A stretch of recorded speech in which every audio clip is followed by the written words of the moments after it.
Ramanachari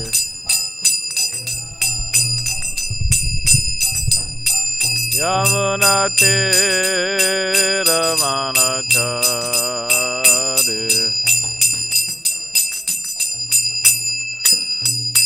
Jaya Radha Madhava Kunja Bihari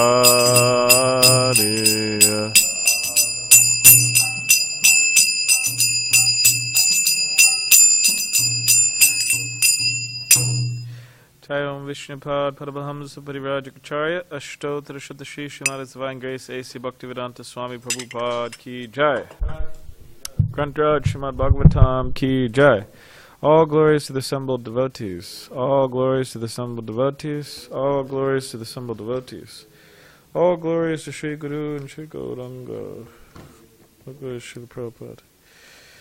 Om Namo Bhagavate Vasudevaya.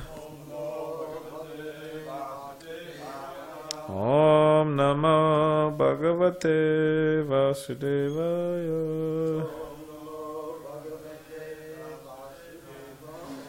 Om Namo Bhagavate Vasudevaya.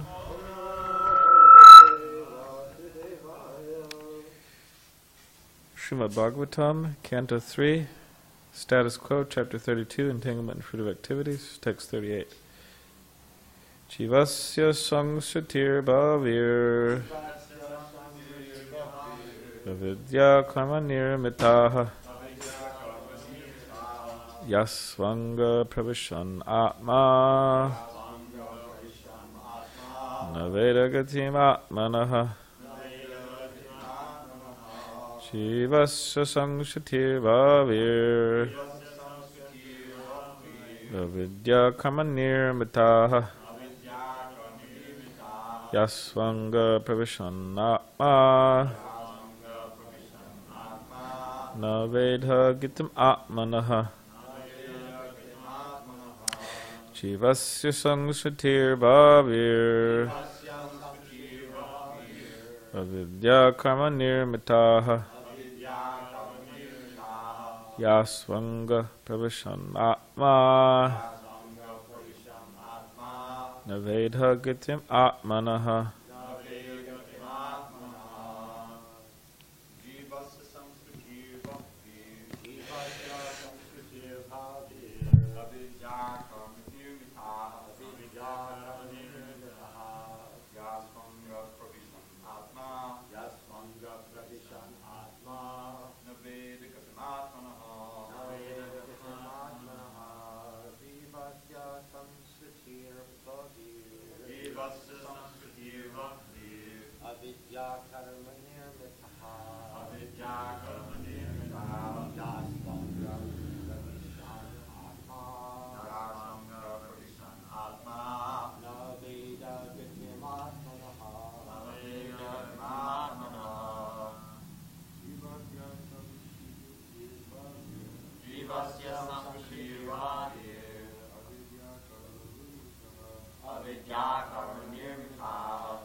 Jivasya of the living entity. Sangsritihi, courses of material existence. Bhavihi, many. Avidya, ignorance. Karma, by work. Nirmitaha, produced. Yasu, into which. Anga, my dear mother. Pravishan, entering. Atma, the living entity. Na, not. Vedha, understands. Gatim, the movement. Atmanaha, of himself. Translation. There are varieties of material existence for the living entity according to the work he performs in ignorance or forgetfulness of his real identity.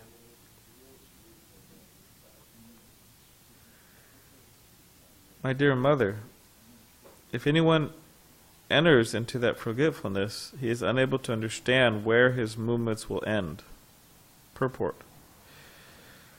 Once one enters into the continuation of material existence, it is very difficult to get out.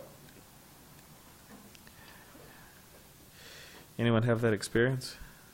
Difficulty getting out?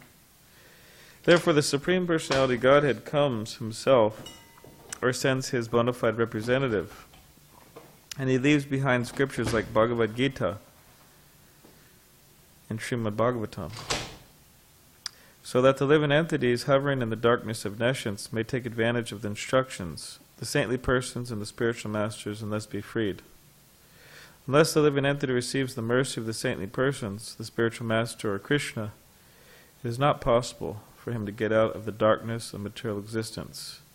By his own endeavor, it is not possible.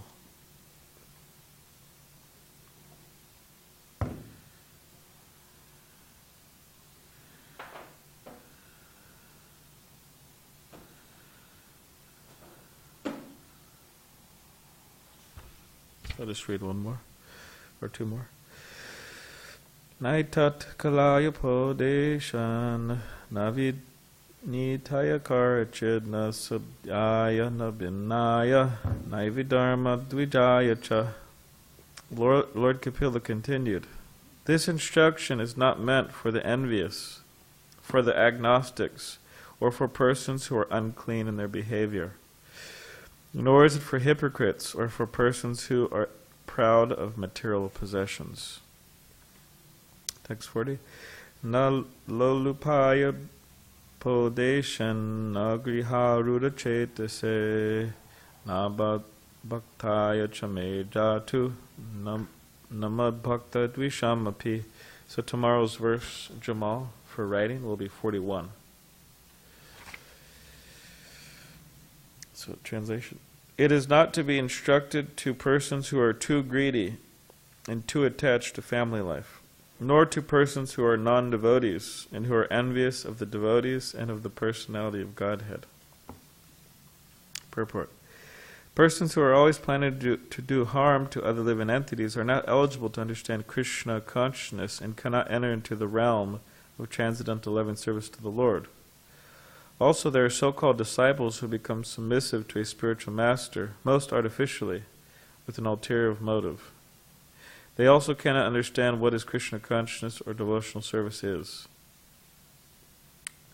Persons who, due to being initiated by another sect of religious faith, do not find devotional service as the common platform of approaching the Supreme Personality of Godhead, also cannot understand Krishna consciousness.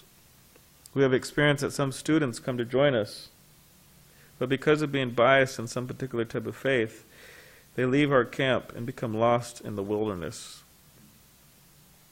Actually, Krishna consciousness is not a sectarian religious faith. It is a teaching process for understanding the Supreme Lord and our relationship with Him. Anyone could join this movement without prejudice, but unfortunately there are persons who feel differently. It is better, therefore, not to instruct the science of Krishna consciousness to such persons. Generally, materialistic persons are after some name, fame, and material gain. So if someone takes to Krishna consciousness for these reasons, he will never be able to understand this philosophy.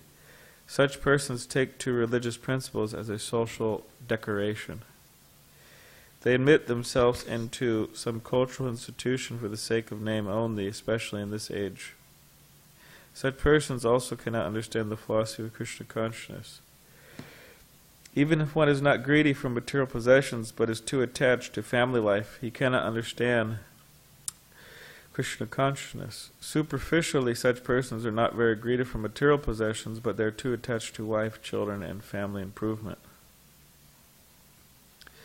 When a person is not contaminated by the above-mentioned faults, yet at the ultimate issue is not interested in the service of the Supreme Personality of Godhead, or if he is a non-devotee, he also cannot understand the philosophy of Krishna consciousness.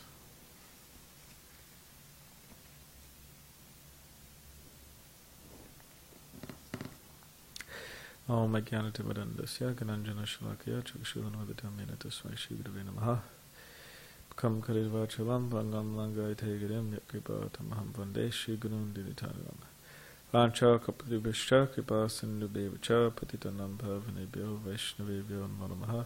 Jai Shri Krishna Chaitanya Prabhu Nityananda Shri Advaita Gadadhar Shivasadi Gaura Bhaktivinoda. Hare Krishna Krishna Krishna Hare Hare Hare Rama Rama Rama Hare Hare.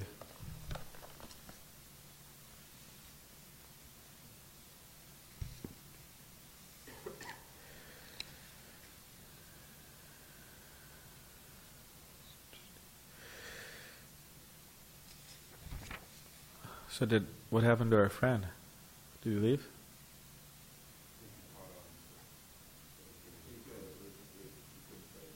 Oh, really? Somebody asked him? Somebody asked him to leave? You asked him to leave, Anjana? What did he say? He just said, yeah, okay. Okay.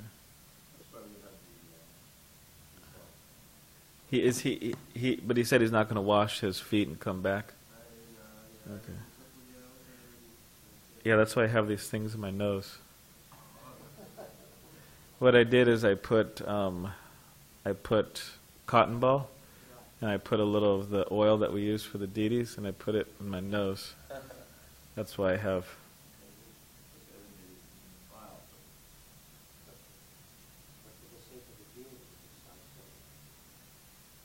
He's not in here?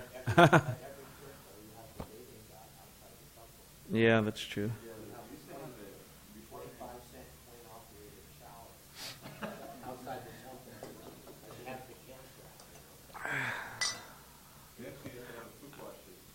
I mean, no offense to EBT card holders, you know.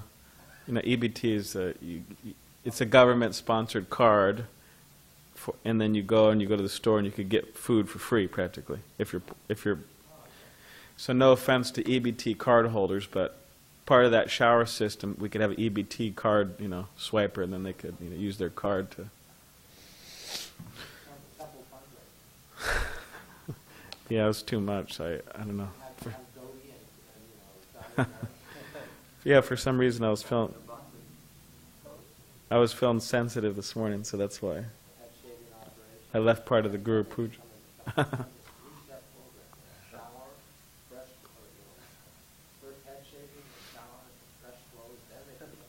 Yeah. All right, so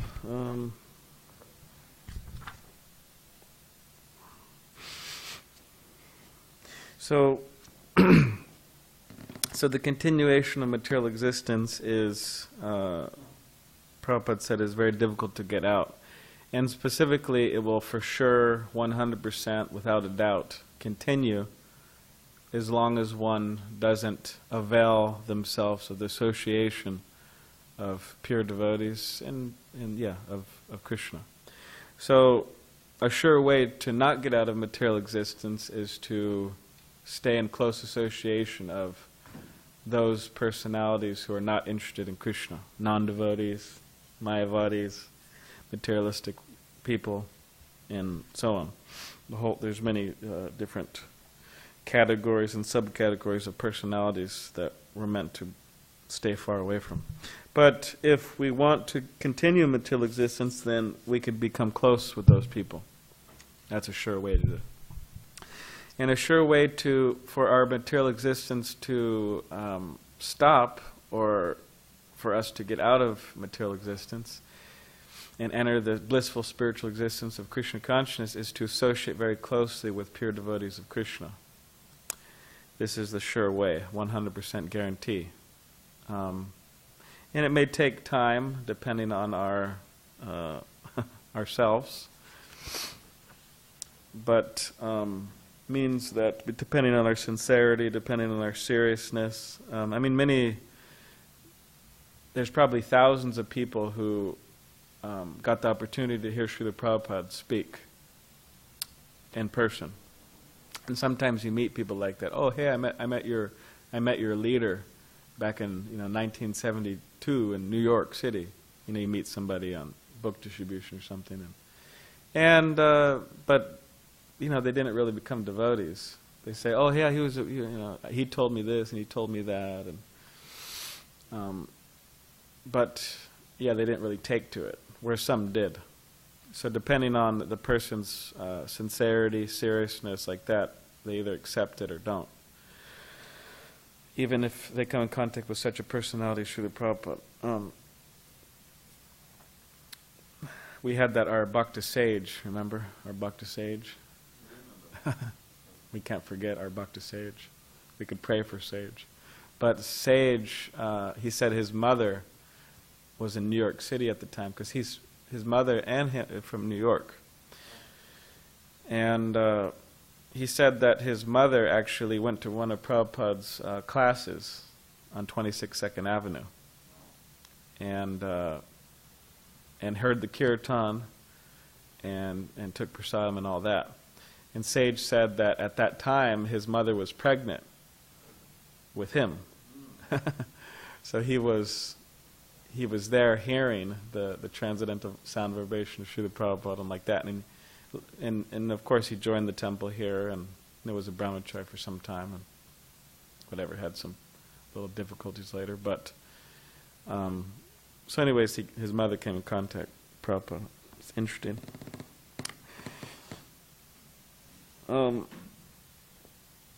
So this is the you could say the mission or the family business of the International Society of Krishna Consciousness, is that the members of ISKCON, they tried to make themselves available. Means they preach. They try to teach, preach, spread the glories of Krishna all over the city, all over the state, all over the country, all over the world. They try to broadcast the glories of Krishna, and they do. And in this way, the fortunate souls, they could come in contact with Krishna and also take to the process. They could come under the shelter of Krishna and the spiritual master, the srimadbhagavatam. And in many ways, sometimes devotees don't recognize their good fortune all the time. They have a saying, right? Familiarity breeds contempt. Whereas you become too familiar with someone or a particular place, like that, you just, prasad, and it's good, but, or, I get to chant japa every morning. And what if you woke up and you couldn't chant? Your voice was out. It could be kind of, or so on. You lose the opportunity. So familiarity breeds contempt, and contempt, as far as I remember, because I looked it up, it means that you see something as invaluable or almost useless. Oh, what is it then? Okay. So, valueless. You see it as valueless or useless, or you don't appreciate it. And devotees have that experience. Sometimes they go and they visit their family. Nothing against families, but when I'm talking about families, they're not devotees. But they go visit their family, and there are not many devotees around. Maybe there's none, and no one wants to talk about Krishna. Everybody wants to talk about everything else besides Krishna, and not much prasadam, and you're kind of struggling for prasadam and all these different types of things, right? And then you fly back, and you fly back into SanDiego, drive back into SanDiego, or whatever, and you get back to the temple. And it's just like a whole new experience. You walk in, and you smell the incense, and all the devotees are there chanting. Oh, great! I could talk to someone about Krishna, prasadam, and all these different things, kirtan. So, in order for us to appreciate something, sometimes there has to be some arrangement where that is not available to us. Sometimes that happens. And a small example is that going to the families and like that. But sometimes devotees even feel that Krishna kind of takes them out of the association of devotees. Like there was one devotee, he moved out to the desert, with his family. And he was there for 10 years or something. There wasn't really devotees around. And he felt that due to his offensive mentality, due to his consciousness, Krishna put him out there in the desert. And then later when he came back, he was very inspired. Oh, be in the association to what he could appreciate, a lot more. So sometimes we don't recognize our good fortune, but we should try to. We should try to recognize our good fortune. We shouldn't wait for Krishna to banish us to the desert, Or we shouldn't wait, till I have to go visit my my maybe materialistic family to come back and appreciate devotees in the temple. And that's a good thing about preaching, actually, because it means going out. Because there's different types of preaching. There's indoor preaching, right? There's editing books or writing or things like that. But the outdoor preaching is very important, and specifically trying to deal with people. That means non-devotees, like book distribution, for example.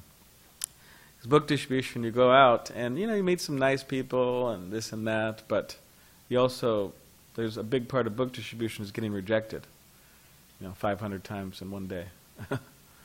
And then you get accepted maybe 20, 30 times or something like that. And some of the rejections, not so nice. But whatever the case is, you spend plenty of time in, you could say, the association or in the company of non-devotees. And when you come back, you could appreciate the devotees and the temple. Oh, this is so nice, Whereas if you spend too much time at the temple, sometimes it's like, it's kind of like, you don't appreciate. You could get, what is it called?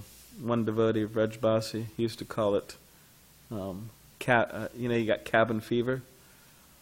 You know that saying, cabin fever? You never heard that saying, huh? Has anyone heard that saying? Yeah. Yeah. Cabin fever means it's like you're in a house or an apartment or a cabin, whatever. You're there and you're spending way too much time there, and you're not getting out, and you just become, it's just cabin fever. Yeah. And so he used to say you get temple fever, and you start getting mad at devotees and, too negative and all this type of stuff. You need to go out and, take a walk and, bring a mridanga with you and some kartals and do some harinam or something, So, so my point is that we have a great shelter. We have that. It's available to us at every moment of the day, at all times. It's completely available to us. We have the holy name of Krishna. We have deity worship. We have the srimadbhagavatam, association of devotees. I mean, there are so many avenues or venues or whatever, so many shelters we have. It is absolutely amazing, wonderful, how many shelters we have. And how many shelters do the conditioned souls have? One. Well, yeah. They have one, the Krishna Lounge, huh? Well, the Krishna Lounge is very important, actually. They have a lot of false shelters. Durashaya, right? The bad shelters. So, and those bad shelters, it's actually it's just out and out suffering, Little enjoyment, a lot of suffering. So, so the point is we should try to realize this. Whatever I'm saying, we should try to realize this, that we have the greatest shelter. And other people don't. So any good-natured, kind person, they will want to somehow or other extend what they have been given to other people. If it is good, they want to extend that. That is what good-natured people do. So, so yeah, we should rise up to that challenge to extend Krishna consciousness to others and give them the shelter of Krishna. And this is actually the way that we will be given entrance into the higher levels of Krishna consciousness. Because everybody's interested, all devotees, devotees are interested in all types of stuff. Some like very controversial topics, some like this, some like that, some like this prasadam, that prasadam, whatever. Devotees are all different. But one thing about practically all devotees, whether they're neophyte or advanced or whatever it may be, they're all interested in reaching the higher levels of bhakti. On some level they're interested in that. So the way we do it in this particular age, one of the ways is that one of the main ways we do that is extending the mercy of Chaitanya Mahaprabhu and Lord Nityananda to the fallen conditioned souls. And why is that? Because, as has been said so many times, we do not approach Radha and Krishna directly. We can't. We're not qualified. So how do we get qualified? We get the mercy of Chaitanya Mahaprabhu and Lord Nityananda. And what's the business largely of Lord Chaitanya and Nityananda is to give mercy to the conditioned souls. So if we want entrance into if we want to taste, if we want attraction, deep attraction to Krishna, then that's how we do it, through Chaitanya Mahaprabhu and Lord Nityananda, in approaching the conditioned souls. Because it's very difficult, actually, just for one to do full-on worship. Means not to extend themselves to conditioned souls. You could do it, but you actually have to be quite advanced to do that.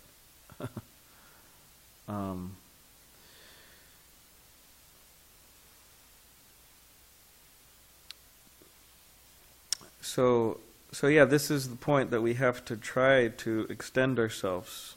And also it means extending ourselves to devotees. They have this, the typical, what does atypical mean? Oh, okay. So I'll say the typical. You have the typical example, which is common nowadays, of the neglectful father, right? So or mother. It's common in both cases these days. But the son or the daughter, they come up to the father and say, "Hey, Dad, I really want to talk with you. Can we talk?" And then the dad says, "Oh, no, tomorrow, we'll talk tomorrow." Or, "Hey, how about next week? Hey, how about never?" No, but he says, "Oh, tomorrow, right?" And then the son or the daughter, they're kind of feeling like, okay, well, does this guy even like me? Does this guy, what to speak of, love me? I mean, you don't really feel too loved, when somebody keeps on putting you off. So, and then, tomorrow comes around, and then, hey, Dad, you ready to talk? Yeah. Oh, well, I'm kind of busy doing this right now. I'm busy doing my laundry. I'm busy cooking, or I got to wash the car or something. Or whatever. You want to play baseball with him, or what? I mean, in other words, he just keeps on putting you off over and over and over again. So that's a neglectful father, a neglectful mother, and like that, you can't have a loving relationship like that. You have to sacrifice. So similarly, for example, when I bring this up is because we should also extend ourselves to devotees. Like some devotee says, "Hey, Prabhu, I gotta, I really want to, I really want to reveal my mind to you. I have some questions, whatever. Oh yeah, hey, how about tomorrow? And then you just keep on putting it off, and then no relationship.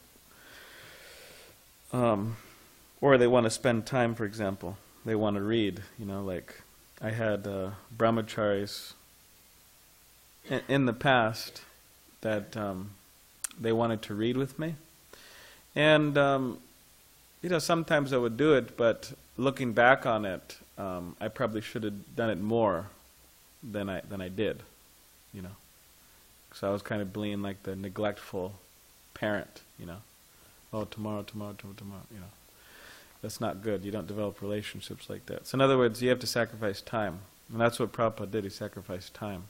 So if we want to be a follower of Prabhupada, we also have to sacrifice time for each other, or else we're just being, spiritually selfish, right? We got all of our things we have to do. But best is to extend ourselves. So yes, it's possible. Krishna consciousness is possible by association with devotees and association with spiritual master, and it is impossible without them, without their mercy and guidance. So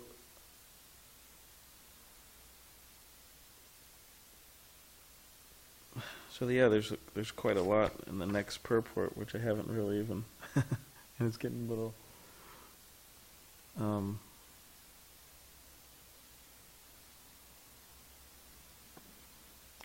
Maybe we could save it for tomorrow. Purport. I mean the text 40.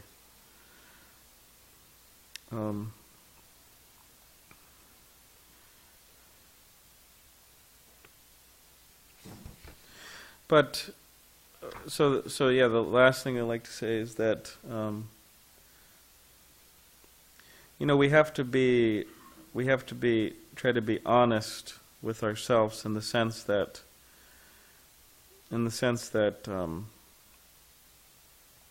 we don't want to paint a picture of ourselves as being more advanced than we actually are.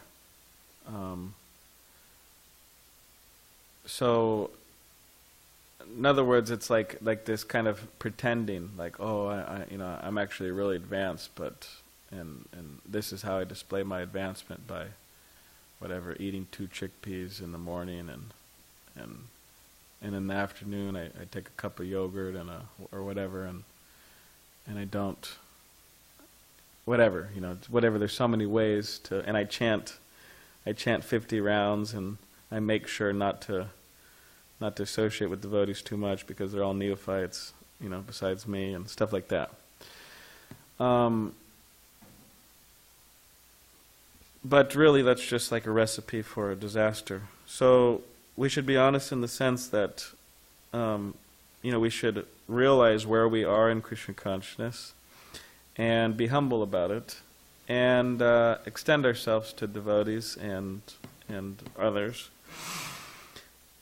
and not be unnecessarily proud, because a proud person, as it's being explained here, those who are proud, those who are unclean, the agnostics, the hypocrites, they can't understand Krishna. So if we want to understand Krishna, we have to give up our pride, we have to give up our unclean habits, behavior, we have to stop being hypocrites. We have to be humble, surrendered servants of Krishna. That's how we understand. I'm sorry to say, but because I know sometimes, right? I mean, I'm speaking to myself too. It's not an easy thing, as humble as a blade of grass, right? As tall as a tree. All these different things aren't too easy. So, but that's the recommended. That's what we have to develop. So anyways, we'll save tomorrow. Purport 40 actually. It's 40 because I didn't really even speak on 40. I just spoke on 39, so you could write 40. So does anyone have any questions or comments about anything? Yes, Abhinanda Prabhu. The thing that just stands out, of course, is maybe we can talk more about it tomorrow in text number 40. Yeah. But in text number 39, Prabhupada translates the word as a definition of dharma, vajaya, as hypocrites. So the hypocrites are people that will sometimes demonstrate bhakti or demonstrate, it could also be people that are visiting for the first time, it could be devotees, it could be people that are meeting in the material world. You have to be very careful. Yeah, but I think Bhaktivinoda Thakur in that book, in the book where he describes the Upadeshamrita, the nectar of instruction, it's his commentary on that. It's called, what was that book called? Oh yeah, Bhakti Alok.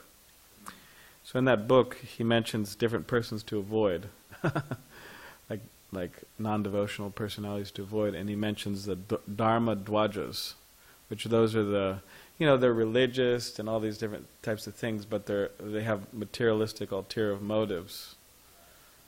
So he said to avoid those people. And yeah, those people, interesting enough, there's a quote from Prabhupada. He said about Vrindavan, means Bharat Varsha of India, Vrindavan.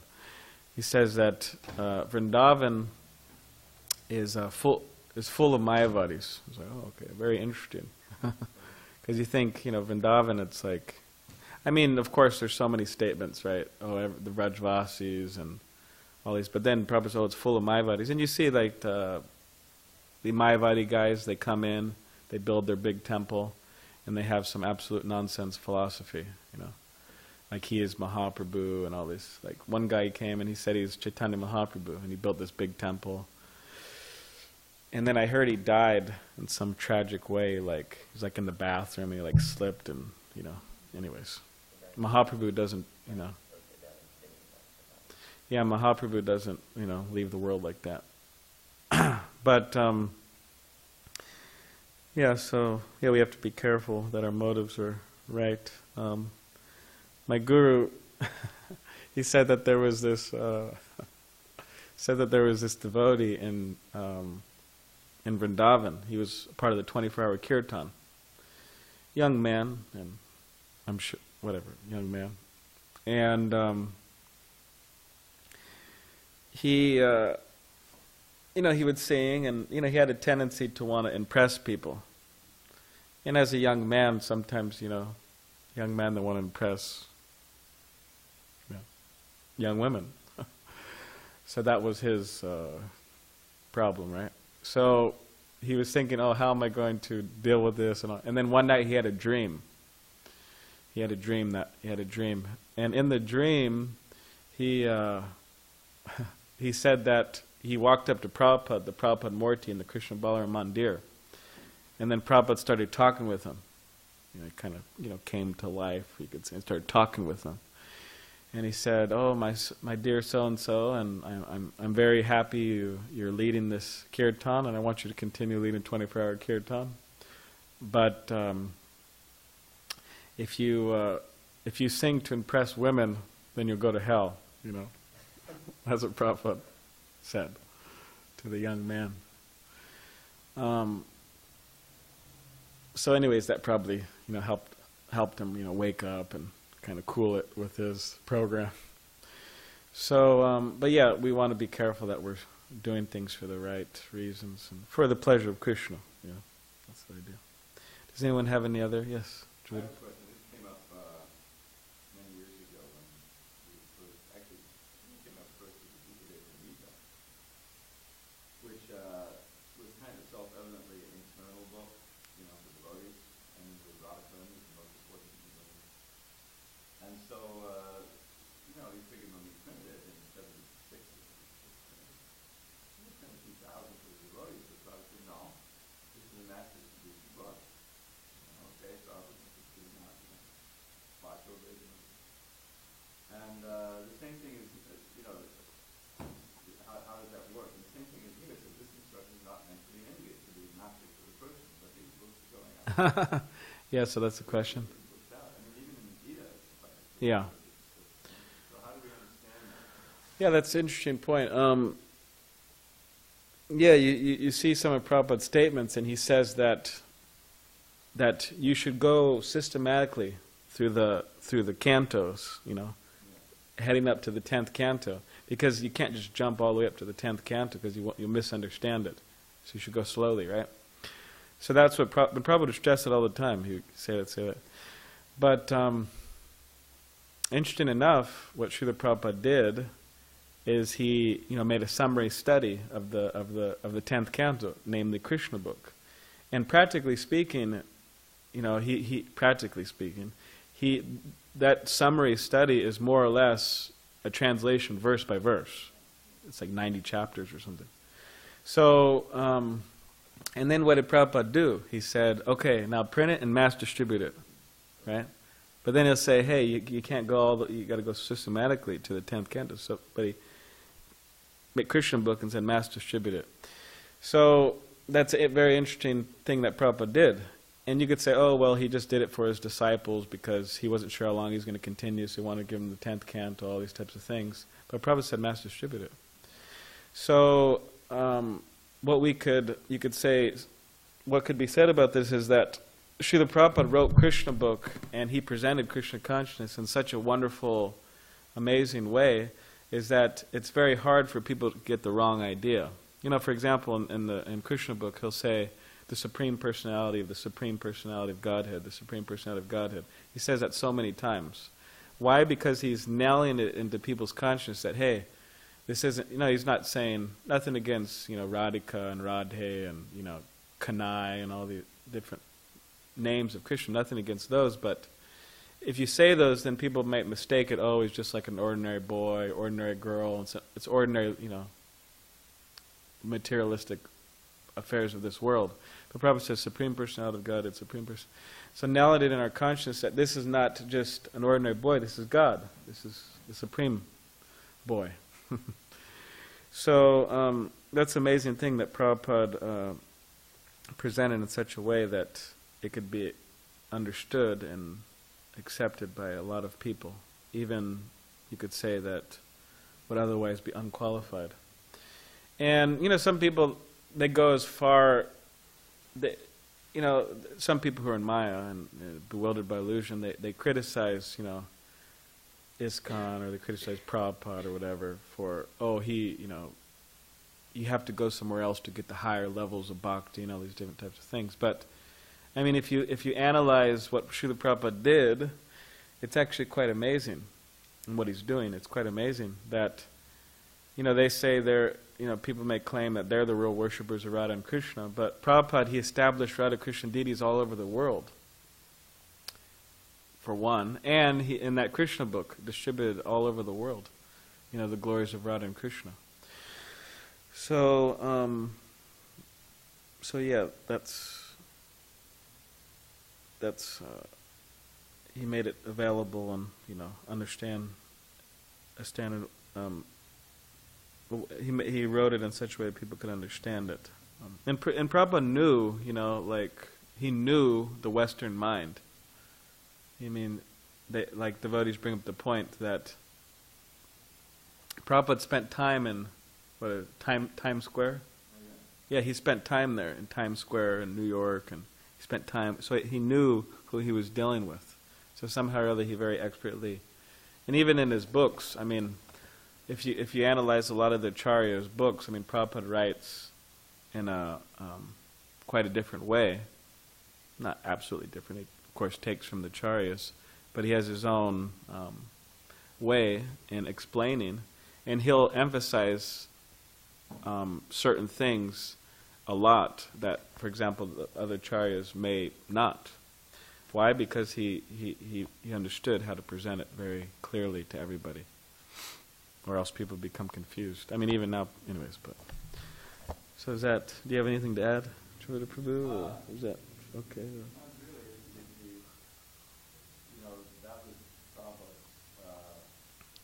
I've been reading that part of the Vilamida where Prabhupada comes over, and for a while I remember he was trying to get help from India to get help from Yeah. India. And it looks like he has. But no one could have his vision. They wanted to provide him money and support, And so Prabhupada finally just worked with what he had, and that informs all of his reports. You read the Adi Leela and how he's defending his own devotees against criticism from the Sadhus. Yeah. He's defending himself, for that very reason that he would have the mercy and passion presented to the Lord, the Jagaramati and so on. And he came out successful for that very reason. So it's, there's two things going on. What I was going to say also, and then came the CC, which is like postgraduate for the devotees, and probably wanted 20,000 sets printed. Go out on that, go down to the airport. Yeah, and there's that statement, every gentleman and whatever should have that book in their house. So it's the, sometimes like you see like Mr. Nanda going out and see, Rome with that and so trying to get the chance. So it's true that, because many books, they're like seeds, they just fall on fertile ground, but, he inspired, I'm just giving an example, such an Orion. It was by accident. He went to some place in Kashmir or something to look to a Muslim area.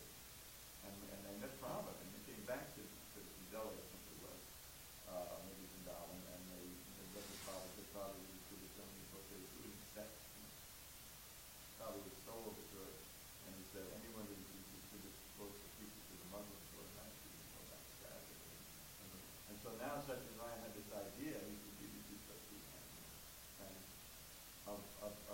translating a certain book. We just finished the Arab Gita.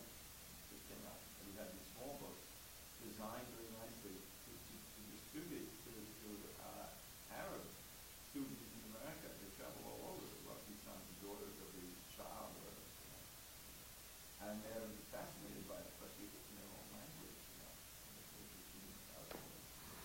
So it's exactly like that, if you're sitting in India and some to teach the Muslims is inconceivable, But Prabhupada's disciples and Prabhupada's desire is your disciples. So that's actually how it works in kind of glory spread all over the world. Yeah, that's great.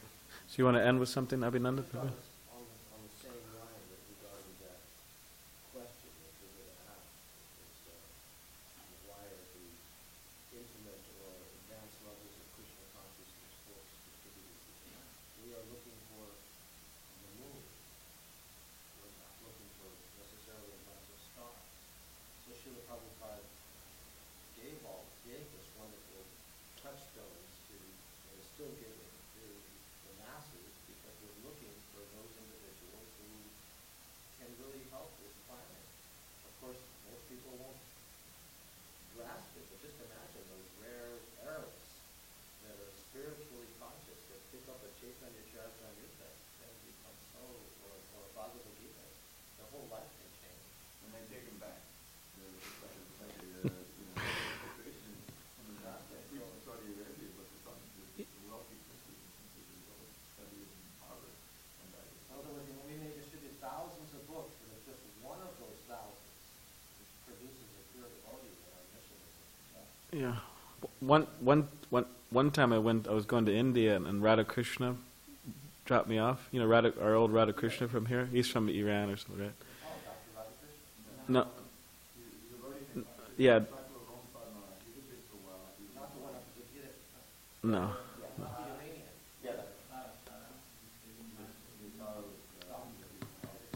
Yeah.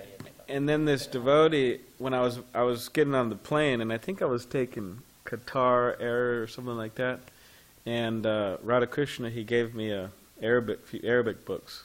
So then I went to the terminal. I was waiting to get on the flight, and then there was a woman there and a man, their brother and sister, and they were going wherever they were going. I forgot where we landed, but she read Arabic, and she asked me. I was dressed like, "Oh, hey, what are you doing?"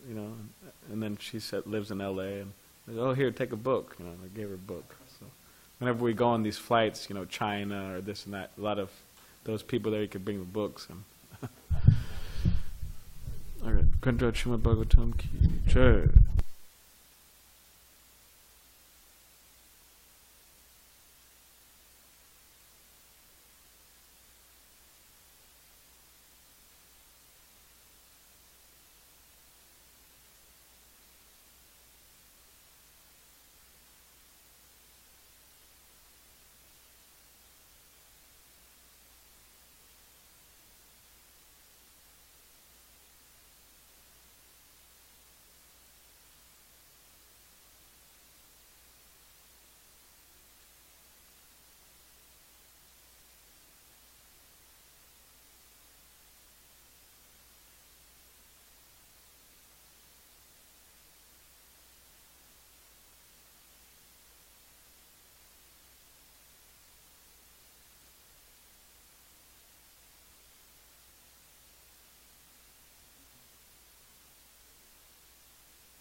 Sing with us all together, everyone.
Hare Krishna, Hare Krishna, Krishna Krishna, Hare Hare, Hare Rama, Hare Rama,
Hare Krishna, Hare Krishna, Krishna Krishna, Hare Hare, Hare Rama, Hare Rama,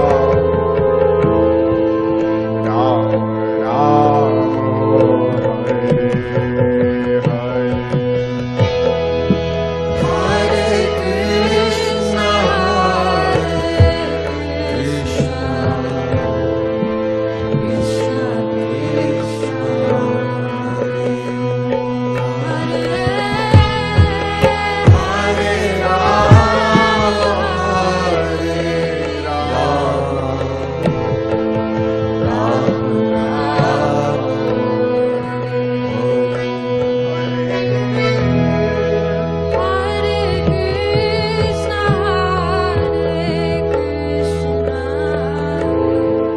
Krishna, Krishna,